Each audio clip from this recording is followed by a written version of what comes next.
रामकृष्ण सर्वांना. आज दिनांक 3 जून 2026 संकष्टी आहे. आज माऊलींच्या सेवेस मी सुरुवात करत आहे.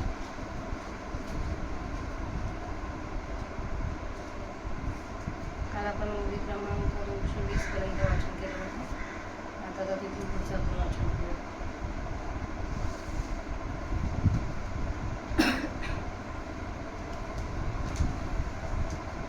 सर्वप्रथम गणेश वंदना करूया.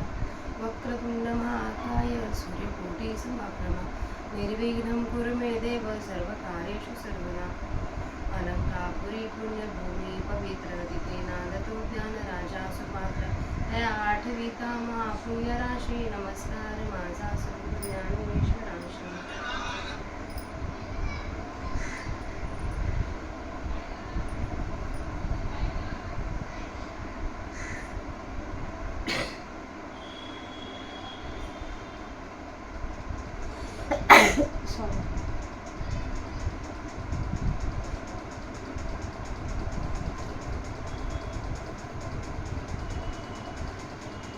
आदि ब्रह्मा करुणी शेवटी मूषिक धरुणी माझी समस्त हे जाणुनी स्वरूप माझे. मंगवाड धापुटे न म्हणती सजीव निर्जीव नेनती देखली वस्तू लुटती मीची म्हणून. आपुले उत्तमत्व नाठवे पुढील योगा योग्य नेनवे. एक सरे व्यक्ती मात्राचे निनावे नमूची आवडे. उत्तमत्व नाठवे पुढील योगा योग्य नेनवे. एक सर व्यक्तमात्राचे निनावे नमूची आवडे. तेसे उंचीत पपडिले ते तळवटवरी ये उभिले. तेसे न्यामीचे भूत जात देखिले ऐसी स्वभावाची. तयांचा का फळलिया तरुची शाखा सहजे भूमीसी उतरी देखा. ऐसे स्वभावेचे तयांचा का फळलिया तरुची शाखा सहजे भूमीसी उतरी देखा. ऐसे जीव मात्रा अशेका कालावधी ते अखंड अगर्वता होऊन असती त्या ते विनय हेची संपत्ती. जे जय जय मंत्र अर्पिती माझ्याची ठाई नमिता मानाभिमान गळाले म्हणून अवचित ते मीची जाहाले. ऐसे निरंतर मिसळले उपासती अर्जुना हे गुरवी भक्ती सांगितली तुझ प्रती. आता ज्ञान यज्ञ युजती ते भक्त आईले हरिभजन करीती हाटवटी तू जाणता हासी केली. जे मागा या गोष्टी केलिया आम्ही तेव्हा तिची अर्जुन म्हणे हे देवी या प्रसादाचे करणे.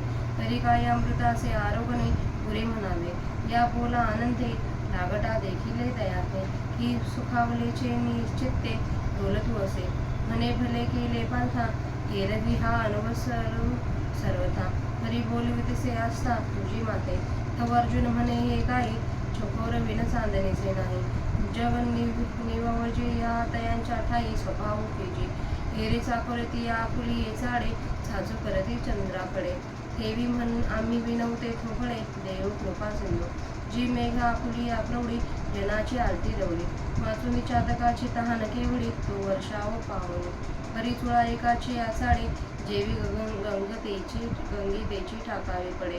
ठेवी आर्तभोका थोडे तरी सांगावे देवा. तीर्थ देव म्हणितले राहे जो संतोषू आम्हा झाला आहे. ठयावरी स्तुती आहे ऐसे उरले नाही. पै परिसत्वा हासी निकिया परी तेची वक्रत्वा बराडिक करी. ऐसे पुरस्कारुनी श्रीहरी आदरिले बोलो.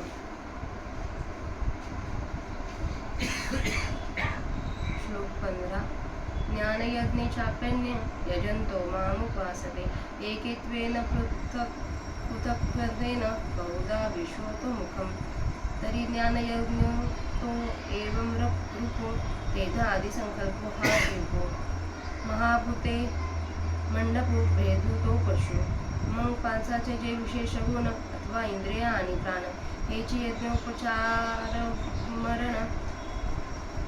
भरण अज्ञानवृत. तेथे मनोवृत्तीची आकुंडा तू ज्ञानाग्नी धडपडा. साम्यतेची सुहाडा वेली जाणे. सविवेकमती पाठव तेची मंत्रविद्या गौरवा. शांती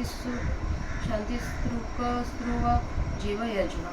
तो प्रतितेचे नेपात्रे विवेक महामंत्रे ज्ञानाग्निहोत्रे वेदुनाशी एता ज्ञान सर्व निजाये आणि यजिता यजन हिठाय आत्मसमरसी नाये अवभृती जेव्हा तेव्हा भूते विषय करणे हे वेगळाले काही न म्हणे अगवे एकची ऐसे जाणे आत्मबुद्धी तैसाचे येईला तो अर्जुना म्हणी स्वप्नींची हे विचित्र सेना मीची जालो होता ना निद्रा वशे आता सेना ते सेना नव्हे हे मीचे एक आगवे ऐसे एकत्व मानवे विश्वतया मग तुची हा भाष सरे ब्राह्म परमात्मा बोधे भरे ऐसे भजती ज्ञानाद्वरे एकत्वे येणे अथवा अनादि हे अनेक जे अनासारिषे एकाएक आणि जे नामरूपाधिक तेही विषम म्हणून विश्वभिन्न परीन भेद त्यांचे ज्ञान जैसे अवयव तरी आन परी एकची देहायचे का शाखा साणी थोरा परी हाती एकाची तरोरा बहुरश्मी परी दिनकरा एकाच देवी देवी नानाविध व्यक्ती अनाने नामे अनाने वृत्ती ऐसे जाणती भेदली भूती वेदा माते येणे वेगळा लेपन पांडवा तरी ज्ञान येऊन बरवा जेन भेदती जाणीवा जाणते म्हणवणे ना तरी जेघवाची एठाई देखती का जे जे काही हे मी वाचून नाही ऐसाची बोलू आहे पा बुडबुडा जेवता जाय देवते जळची एकतया आहे मग वीरे अथवा राहे तरी जळाची माझी का पवने परमाणू उचलले ते पृथ्वी पण वेगळे भलतेही न हो वेगळे नाही गेले आणि मागवता जरी पडले तरी पृथ्वीची वरे जे तैसे भरते तबे ते निभावे भरतेही न हो अथवा होवावे परी ते मी ऐसे आगवे होऊन गेले अगा हे जेवढी माझी व्याप्ती तेवढीची तयाची प्रतिती ऐसे बहुधा कारी वर्तरी बहुची होऊन हे भानुबिंब आवडे तया सन्मुख तैस जैसे धनंजय तैसे ते विश्वया समोर सदा अगा तयाची ज्ञाना पाठी पोट नाही अर्जुना वायू जैसा गगना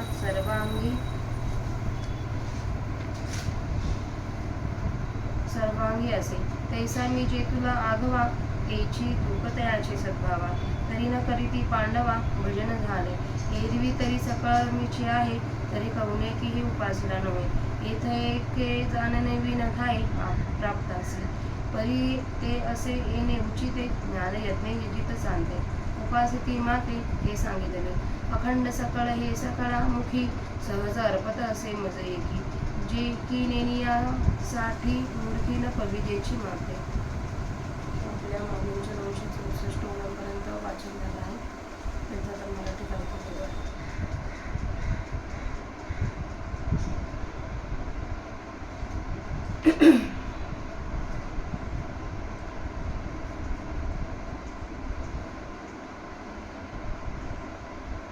श्रीकृष्ण अर्जुनाला म्हणतात अर्जुना याप्रमाणे माझे भजन करणे फार कठीण आहे आता किती एक मला दुसऱ्या प्रकाराने नमनरूप भक्तीने बसतात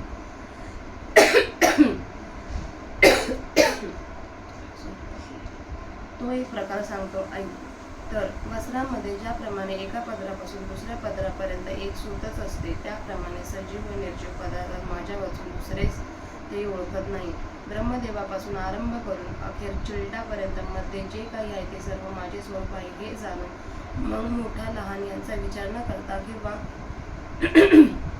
सजीव अथवा निर्जीव हा भेद न करता जो पदार्थ दृष्टीपुढे येईल त्यास मीच परमात्मा समजून ते सरळ लोटांवर घालतात त्यास आपल्या श्रेष्ठपणाची आठवण नसते व समोर असलेले योग्य आहे किंवा अयोग्य आहे हे काही न सांगता वस्तुमात्राला उद्देशून सरसकट नमस्कार करण्यास त्यांना आवडते उंचावरून पडलेले पाणी जसे सखोल जागेकडे आपोआप जाऊ लागते त्याचप्रमाणे समोर दिसलेल्या प्राणीमात्रास नमस्कार करण्याचाच त्यांचा स्वभाव असतो अथवा पहा की फळभराने लगडलेल्या झाडाची फांदी जशी सहज जमिनीकडे लावते त्याप्रमाणे सर्व प्राणीमात्रांपुढे ते नम्रपणाने वागतात ते नेहमी निराभिमान होऊन राहिलेले असतात व नम्रपणा ही त्यांची संपत्ती असते ती संपत्ती ते जय जय मंत्राने माझ्याच ठिकाणी अर्पण करतात नमस्कार करीत असताना मान व अभिमान हे नाहीसे झाले म्हणून ते सहजगत्या मद्रूप झाले याचप्रमाणे माझ्या स्वरूपात मिसळून ते माझे निरंतर उपासना करतात अर्जुना तुला ही श्रेष्ठ प्रतीची भक्ती सांगितली आता ज्ञानरूप यज्ञाने जी माझी आराधना करतात त्या भक्तांचा प्रकार आहे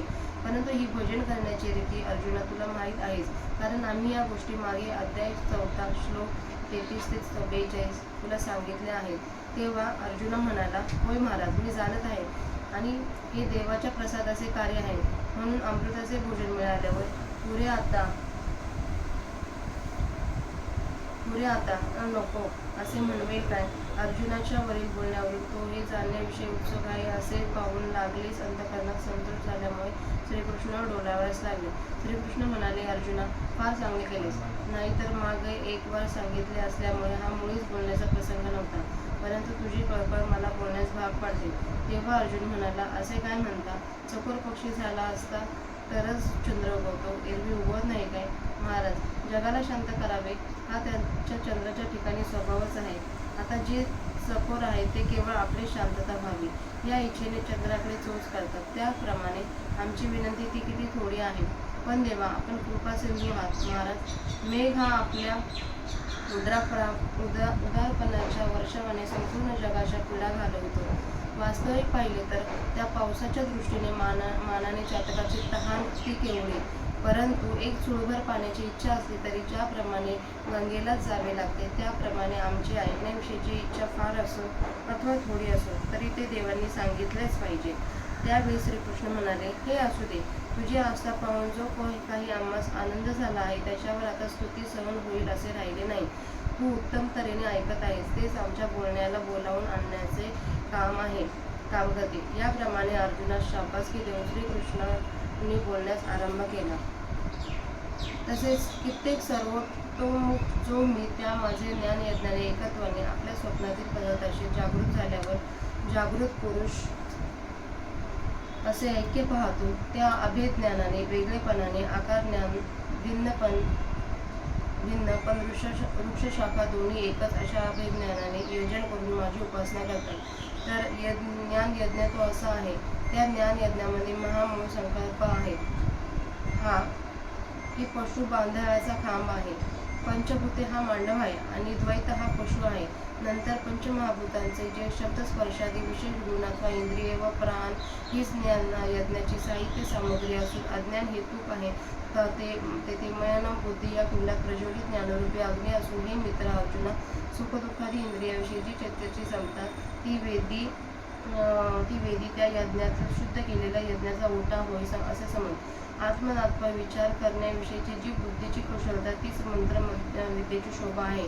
शांती ही तृक्स्रुवा नावाची यज्ञपात्राने आहेत व जीव हा यज्ञ करणारा आहे. तो यज्ञ करणारा जीव स्वरूपानुभवरूप पात्राने, ब्रह्मविचाररूप महायंत्राने व ज्ञानरूप अग्निहोत्र कर्माने जीव व ईश्वर यांच्या भिन्नपणाची आहुती देऊन तो भेद नाहीसा करतो. त्यावेळेस अज्ञानरूपी तूप सरून जाते आणि यज्ञ करणारा व यज्ञ करणेही थांबतात. जेव्हा यज्ञ करणारा जीव अवभृत स्नानाच्या वेळी आत्मैक्यरूपी पाण्याने स्नान करतो, तेव्हा तो यज्ञ करणारा पंचमहाभूते, शब्दादी विषय व इंद्रिये ही काही वेगळेपणाने समजत नाही, कारण आत्मबुद्धीमुळे तो ही सर्व एकच आहेत असे जाणतो. अर्जुना, असा झोपेतून जागा झालेला पुरुष म्हणतो की झोपेला वश होऊन स्वप्नातील चित्रविचित्र सेना मीच झालो होतो ना. जागे झाल्यावर तो म्हणतो की स्वप्नात पाहिलेली होती ती सेना आता खरोखरीच सेना नाही, तर स्वप्नामध्ये सैन्य वगैरे सर्व मीच एकटा होतो. अशा एकत्वाने संपूर्ण विश्व त्याच्या अनुभवास येते. अशा अनुभवावर आल्यावर मग मी जीव आहे ही त्याची कल्पना नाहीशी होते. ब्रह्मदेवापासून मुंगीपर्यंत सर्व ब्रह्मरूपच आहेत. अशा ज्ञानाने तो परिपूर्ण होतो. त्याप्रमाणे ज्ञानयज्ञाद्वारे ते या ऐक्य भावनेने माझे भजन करतात.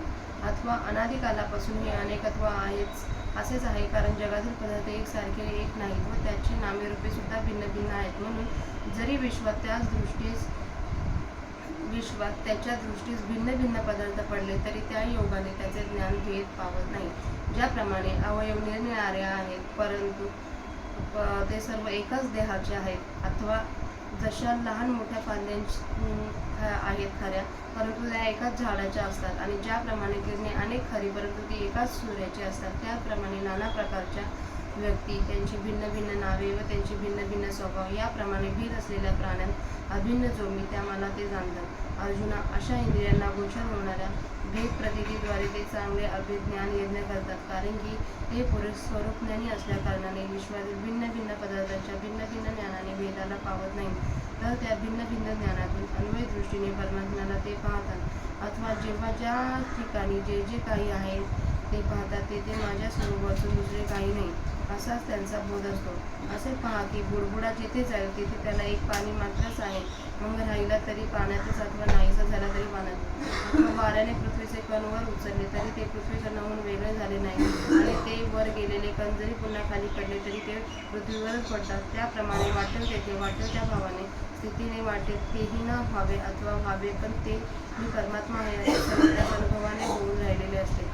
बा अर्जुना, जेवढी ही माझी व्याप्ती आहे तेवढाच त्यांचाही अनुभव असतो. त्याप्रमाणे ते अनुभवाच्या अंगाने मद्रूप होऊन अनेक आकारांनी वावरत असतात. अरे अर्जुना, असे हे सूर्यबिंब वाटेल त्याच्या समोर असते त्याप्रमाणे ते पुरुष नेहमी या विश्वाच्या समोर असतात. अर्जुना, त्यांची ज्ञानाला पुढली बाजू व मागील बाजू असे नाही. ज्याप्रमाणे वायू हा आकाशाच्या सर्व पोकळी भर आहे त्याप्रमाणे जेवढा संपूर्ण मी आहे तेच वजन त्याच्या सद्भावास असते, म्हणजे तेवढा संपूर्ण त्याचा अनुभव असतो. असे असल्यामुळे अर्जुना, त्यांनी कृतीने जरी भजन केले नाही तरी त्यांच्याकडून हे सहज होत असते.